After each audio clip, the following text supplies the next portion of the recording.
So, what's going to go down as a shocker of the entire weekend in football? Number 8 Alabama gets um, basically brutalized by the unranked Florida State Seminoles. I mean, the score wasn't indicative of the game. Florida State bullied Alabama from that second possession on. This Florida State team, I was listen. I'm not going to sit here and say, oh, I knew this was going to happen. I didn't think Alabama was going to win by 14. I figured Alabama would win, but my goodness, what I saw out of Florida State just made me proud to be a Seminole fan, for over 30 plus years. Florida State 2 years ago went 13-0.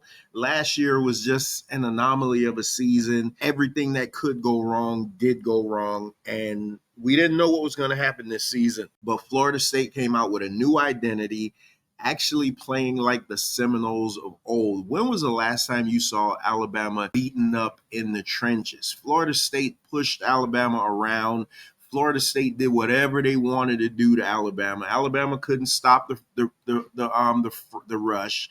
I mean, I couldn't believe what I was seeing.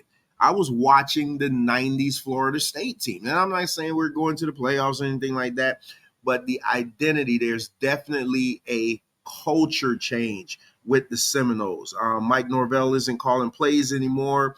Gus Malzahn is taking over the offensive play calling duties. Tony White has taken over the defense. Now you have an aggressive, pinning your ears back and attacking the quarterback defense. Oh, man, speaking of that offense, man, Florida State got back to what they were, a running football team. Over 230 yards of rushing from Florida State against an Alabama defense that was supposed to be really, really good. I was so proud of watching this game, man. So proud to be called a Seminole fan. This is what Florida State football is about. Run the ball and then take your deep shots. And last but certainly not least, I want to talk about this quarterback, Tommy Castellanos. He's quoted as saying they don't have Nick Saban to save them.